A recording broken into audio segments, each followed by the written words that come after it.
Your future is being decided for you. It is not being decided by your goals, your plans, your intentions. It is being decided by your feelings. A moment of boredom, a wave of fatigue, a pang of doubt arrives, and suddenly, the plan for your day changes. That small change redirects your week. A redirected week alters the course of your month. Over time, these tiny emotional detours compound, and you end up in a future you did not consciously choose. This realization was a turning point for me. I saw that I was letting temporary moods make permanent decisions about my life. That felt deeply unsafe. Your emotions make terrible CEOs. A chief executive officer has one primary job: to ensure the long-term survival and growth of the organization. This requires strategic vision, adherence to a plan, the ability to make difficult decisions, especially when things are not going well. A good CEO shows up during market downturns, during product failures, during periods of uncertainty. They stick to the mission even when it is uncomfortable. Emotions, by their very nature, are incapable of this kind of leadership. They are impulsive, short-sighted, obsessed with immediate gratification. Think of your feelings as a CEO who only cares about the current quarter's stock price. This CEO would sell off valuable long-term assets to create a temporary spike in profits. They would avoid necessary but difficult investments in research and development because there is no immediate payoff. They would fire talented team members at the first sign of conflict to avoid discomfort. We are conditioned to obey our feelings more than our standards. This obedience creates a subtle but powerful form of addiction, an addiction to feeling good before we act. We tell ourselves we will start eating healthy on Monday, waiting for a feeling of fresh resolve. We promise to go to the gym after work, but wait to see if we feel up to it. This pattern is a form of emotional procrastination. We are not just delaying the task, we are delaying the task until the right feeling arrives. But the right feeling is an unreliable partner, and by waiting for it, we give it complete control over our actions. If you want the operational system behind this, I put together a long-form video PDF, an end-to-end framework and deeper breakdown of the process. It is not a funnel, it is a working blueprint you can implement. Standards, execution blocks, non-negotiables. Use it to install a system that operates independently of your mood. Because motivation is a feeling, systems are operations. The solution to emotional decision-making is to install a simple, logical system. I call it operational discipline. It removes your feelings from the moment of execution. Make the decision once, ahead of time, and build a structure that ensures you follow through. This system is not about willpower, it is about architecture. You are designing a day where the right choice is the easiest choice. Here is a basic framework you can implement immediately, centered around a 10-minute block. 1. The 10-minute execution block. Instead of finding time, you make time. Schedule a specific 10-minute block in your calendar for your most important task. Treat it as non-negotiable, like a meeting with your most important client. When the calendar alert goes off, you start. No debate, no feelings check. The 10-minute duration is too small to feel intimidating. It bypasses resistance. 2. Define your standard. A standard is a clear binary rule for your execution block. It is not a vague goal like getting healthier. For these 10 minutes, I will walk on the treadmill. For these 10 minutes, I will write code for my project. The standard is an action you control completely. Your only job is to meet that standard. The rule is clear, so your feelings have no room to negotiate.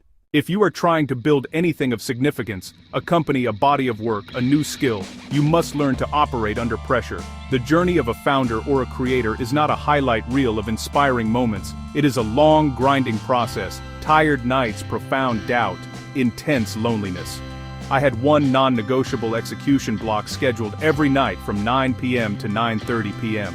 My standard was work on the product website. My minimum viable output was write one new paragraph or fix one bug.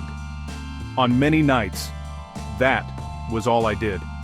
It felt insignificant. It felt like a failure, but I did it. I kept the promise. Weeks later, I looked back and was shocked. Those tiny painful sessions had added up. The website was built. The product was ready. The ultimate change is not in your schedule or your to-do list, it is in your identity. For years, the first question I would ask myself before doing something hard was, how do I feel? This question puts your emotions in the driver's seat. The most profound shift happens when you stop asking that question. Instead, you start asking, what would a consistent person do right now? What is my standard for this situation? When you see yourself as the type of person who finishes what they start, You're more likely to act in alignment with that identity, even when it is difficult. When you identify as someone who keeps promises to themselves, you feel a deeper pull to honor your scheduled execution blocks. My emotions did not disappear. They are passengers in the car, but they are not allowed to touch the steering wheel.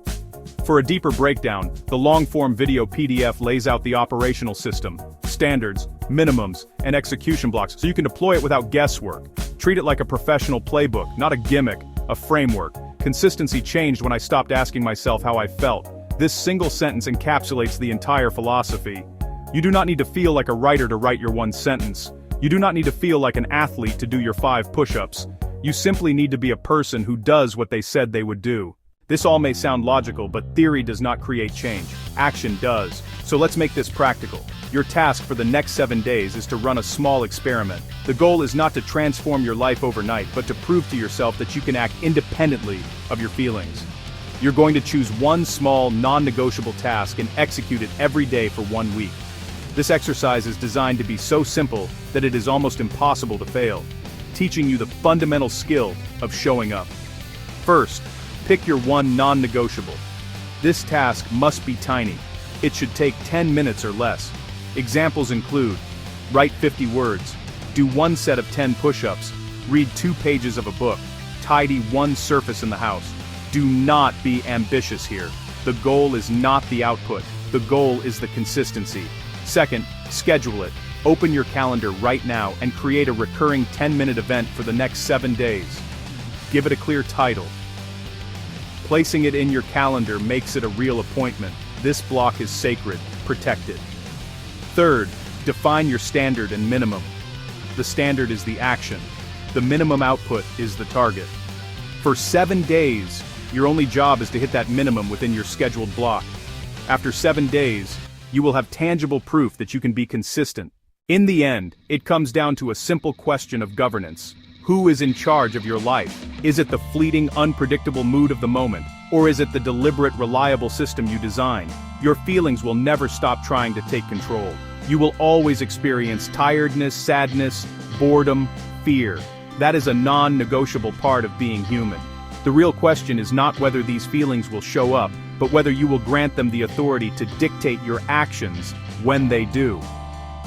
Choosing a system is an act of self-respect. It is the declaration that your long-term goals are more important than your short-term comfort.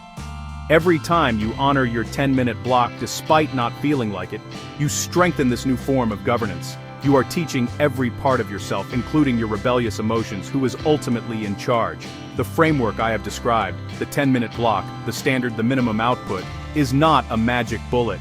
It is an operational tool. It is a practical way to end the exhausting internal negotiation and just do the work. Test it for a week.